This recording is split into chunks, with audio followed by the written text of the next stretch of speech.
क्यों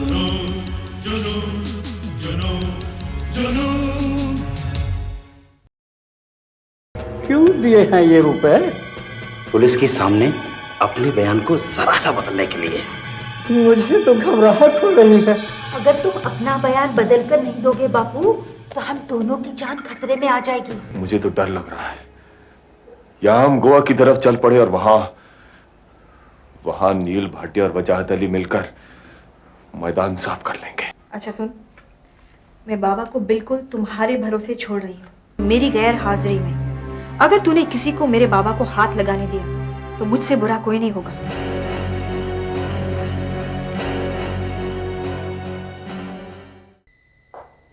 क्या हुआ? Good evening sir. Good evening, sit down. Thank you sir. कुछ पता चला? नहीं सर, वो इन्फॉर्मेशन ही गलत थी। लेकिन सर मेरा ख्याल है कि मिसेस धनराज के कत्ल के पीछे एक ही आदमी का हाथ नहीं है, क्योंकि हर रोज कोई ना कोई हमें गलत रास्ते पर डालने के लिए टेलीफोन करता है। आई नो दैट विनोद, लेकिन इन मैसेजेस को हम इग्नोर तो नहीं कर सकते ना? हाँ सर, बहरहाल मैं इस नतीजे पर पहुंचा हूं कि असली कातिल इस वक्त शहर में नहीं है, लेकिन उसकी पर्सनैलिटी कुछ ऐसी है सर कि वो ज्यादा देर छुप कर नहीं रह सकता। तो क्या किया जाए? सर कभी कभी कोई इंफॉर्मेशन ना होते हुए भी तकदीर साथ दे देती है, और आज भी ऐसा ही हुआ। आज जब मैं दिन में आए टेलीफोनिक मैसेज की इंक्वायरी के लिए बोरीवली गया तो वहां एक आदमी मिला। उसने बताया कि वो किसी कैबरे डांसर को मिलने के लिए रोज इस एरिया में आता था, और जो हुलिया उसने उस कैबरे डांसर का बताया वो बिल्कुल उस लड़की से मिलता है जो उस दिन कातिल के साथ होटल में नाच रही थी। Fantastic! That's a brilliant stroke of luck Vinod. उस आदमी ने उस लड़की के घर का कुछ पता बताया? नहीं सर, घर के बारे में उसे मालूम नहीं था, लेकिन उसने कहा है कि कल तक दरियाफ्त करके बताएगा। तुम एक काम करो, कल किसी और को सादे लिबास में वहां भेजो। खुद सामने आने से मामला बिगड़ सकता है। अगर घर का पता चल जाए विनोद, तो काम बहुत आसान हो सकता है।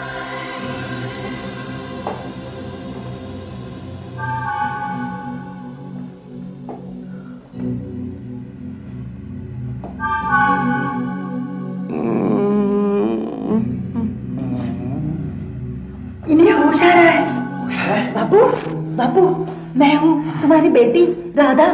आंखें खोलो बापू, बापू।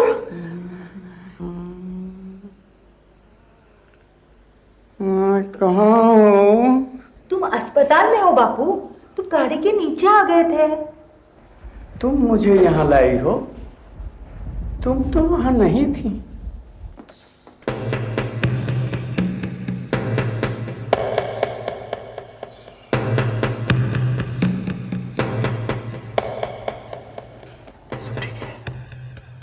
ये कौन है?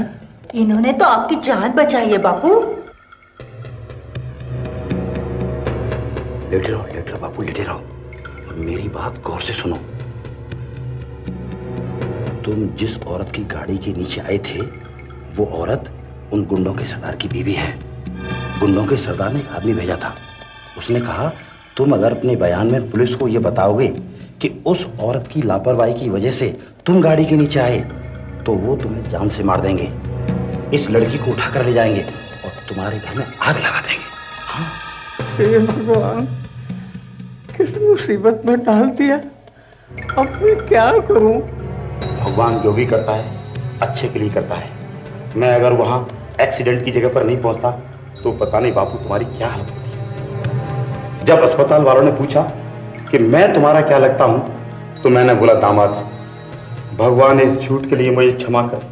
लेकिन मेरा दामाद तो दिल्ली काम करने गया है। अब ये इन लोगों से मत कहना, नहीं तो और किसी मुसीबत में फंस जाएंगे। तुम फिक्र मत करो बापू, मेरे होते हुए तुम्हें कोई नुकसान नहीं पहुंचा सकता।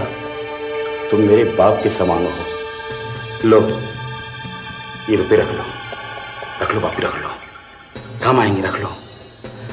अरे ये मेरे रुपये नहीं है, ये उन गुंडों ने दिए हैं। रख लो बापू, रख लो ना। क्यों दिए हैं ये रुपए? पुलिस के सामने अपने बयान को जरा सा बदलने के लिए। मुझे तो घबराहट हो रही है। अगर तुम अपना बयान बदल कर नहीं दोगे बापू, तो हम दोनों की जान खतरे में आ जाएगी। ये सही मशवरा देते हैं। भगवान ने हम पर कृपा करके इनको हमारे पास भेजा है। अब तुम ही बताओ, मैं पुलिस में क्या बयान दूं? वो मैं बताऊंगा। पहले ये रुपये रख लो बापू। ये रुपए तो तुम राधा को ही दे दो बेटा। लो।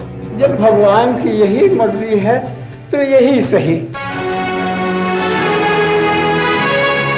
मुझे तो डर लग रहा है, यहाँ हम गोवा की तरफ चल पड़े और वहां नील भाटिया और वजाहत अली मिलकर मैदान साफ कर लेंगे। ये नाना मर गया क्या? हाँ? नाना, मैं ये नहीं कह रहा हूं कि आप यहां सब कुछ संभाल नहीं पाएंगे। मैं अपनी बात कर रहा हूं। वहां मेरे दिल को चैन कहां नसीब होगा। साहब जी। दुनिया आ गया? जी मालिक।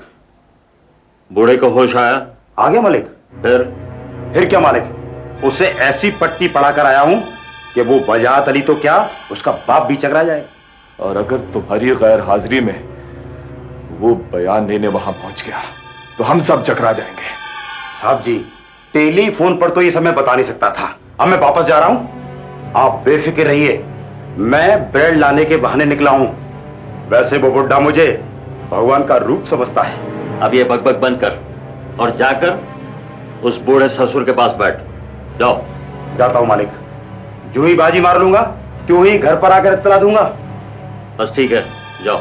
जी मालिक।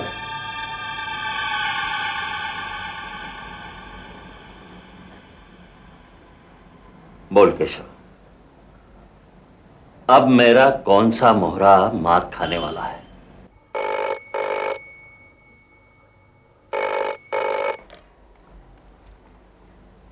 हाँ, मैं के बोल रहा हूं। हाँ मेरी जान, बोलो। हाँ, प्रोग्राम तो तय है। कल रात की फ्लाइट से निकल रहे हैं। हाँ, मैंने तुमसे कहा था ना कि प्रोग्राम में अगर कोई तब्दीली होगी तो मैं तुम्हें टेलीफोन कर लूंगा। हाँ, तुम तैयारियां कर लो। मेरा ड्राइवर तुम्हें लेने आएगा और तुम बिल्कुल चिंता मत करो। हाँ, ओके, बाय।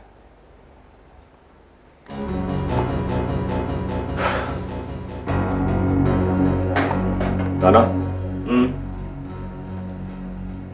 ये लड़की इतना डरने लगी है कि मुझे भी डर लगने लगा है कि कहीं इस हड़बड़ाहट में वो कोई हमाकत ना कर बैठे। इसी वजह से उसे साथ ले जाने के लिए कह रहा था। आओ, माल आने की तारीख और वक्त फिर से एक बार पक्का कर ले।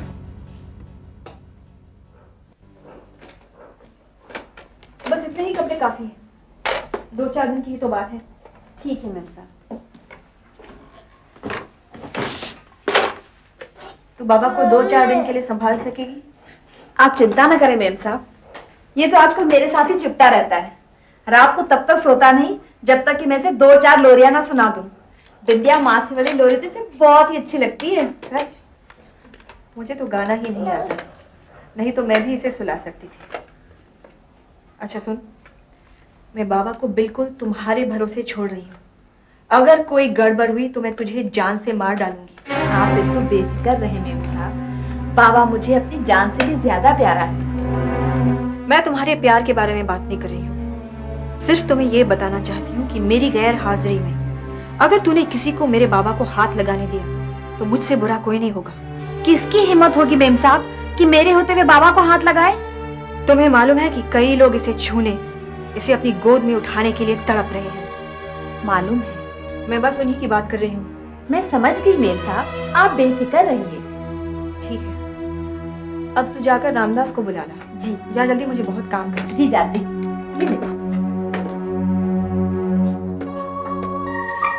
मेरा सोना, जब मम्मी जाएगी तो अच्छा लड़का बनेगा ना, लक्ष्मी बाई के साथ रहेगा ना अच्छी तरह से, रोएगा नहीं? तुमने मुझे बुलाया? हाँ रामदास, मैं 2-3 दिन के लिए बाहर जा रही हूँ। बाबा यहीं आया के पास रहेगा। इसको भी साथ ले जाओ। मैंने तुम्हें यहाँ मशवरा देने के लिए नहीं, हिदायत लेने के लिए बुलाया है। कहो, इस रामदास के लिए क्या हुक्म है? मेरी गैर हाजिरी में अगर किसी ने मेरे बच्चे को हाथ लगाया या कोई इससे मिलने किसी को बुलाकर लाया या इसे किसी के पास ले जाने की किसी ने कोशिश की तो मैं इस होटल की ईंट से ईंट बजा दूंगी, समझे? हर एक से कहकर रखना, और अपने उस मालिक से भी जिसके तुम कान भरते रहते हो। सुना? सुन लिया बिटिया। बंद करो मुझे ये बिटिया बिटिया बुलाना। जिनकी थी जब उन्हीं की ना रही तो तुम कहां से आ गए रिश्तेदार बनने? सुन ली मेरी बात? सुन लिया, सब सुन लिया। मैं कानों से बहरा नहीं हूं।